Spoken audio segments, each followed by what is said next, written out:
And when we have lunch together, then she always tries food from everyone's plate.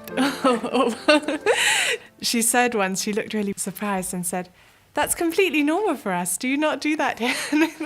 She's actually been in Austria quite a long time, but it's always the things which seem so completely normal and obvious to you that you don't realize that it's different in other cultures. And then that's where you need to communicate.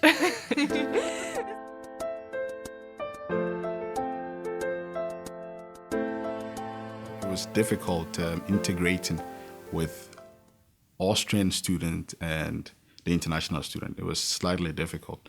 So you find that in the class, even after breaks, you find the Austrian student group together and the international student group together. There was no mixture. And it was strange to me because, again, where I come from, any new person from a different place is really interacted with. So you get people talking to you every time and asking you, how are you and how are things, and also interacted with a lot.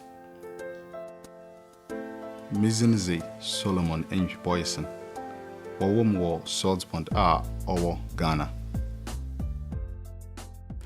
I think it just confirmed what I already thought, which is that it's just important to talk about these issues and really communicate and not communicate more explicitly about it, rather than thinking, surely they understand what I mean. I made it really obvious when in fact often the signals which we use in our language and also body language too, and the way we do things can be interpreted very differently by someone from another culture.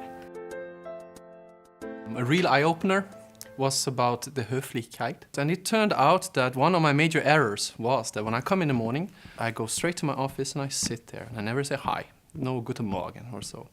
This was considered extremely rude by the Austrians not to do that, which I did not consider at all, because I had thought all the time that they were extremely rude and annoying, because every person who's coming in goes past my door, steps in and says guten Morgen, which for me is completely invasion of my working space. So of course I thought they were rude and I was obviously rude to them. And after that I changed my behavior.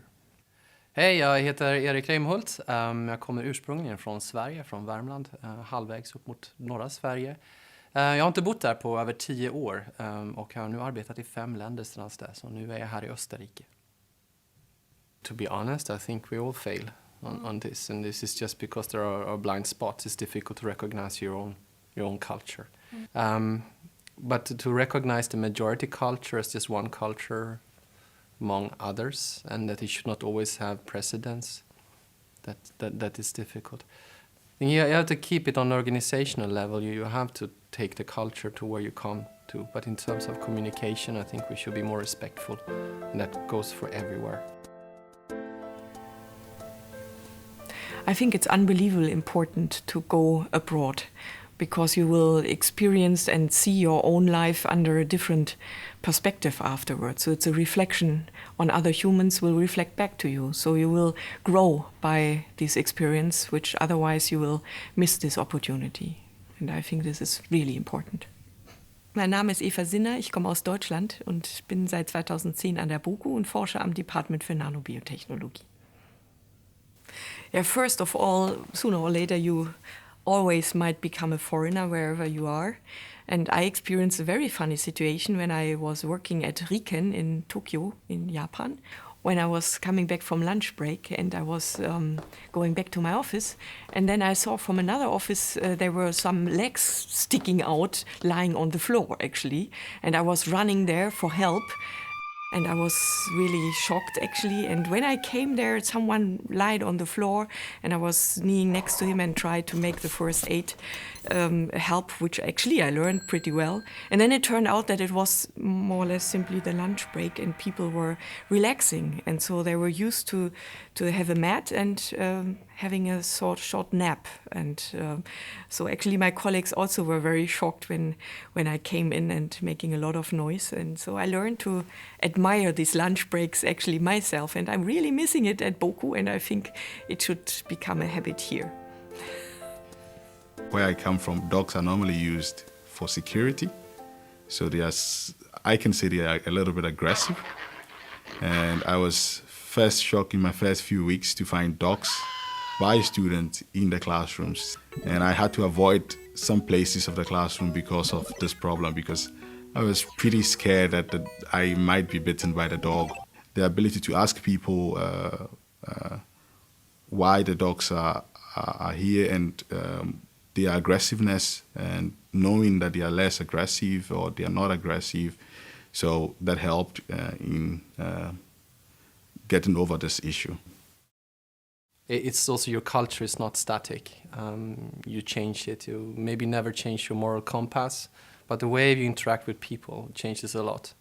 And I have greater difficulties if I go to Sweden and work right now than if I stay here or go to my previous country, Switzerland or so. And actually, of course, sometimes one is a little bit worried. I decided to go with my daughter to Singapore, and I will always remember that many people mixed Singapore with Shanghai, so it was very difficult to explain to my environment why this is really important for me.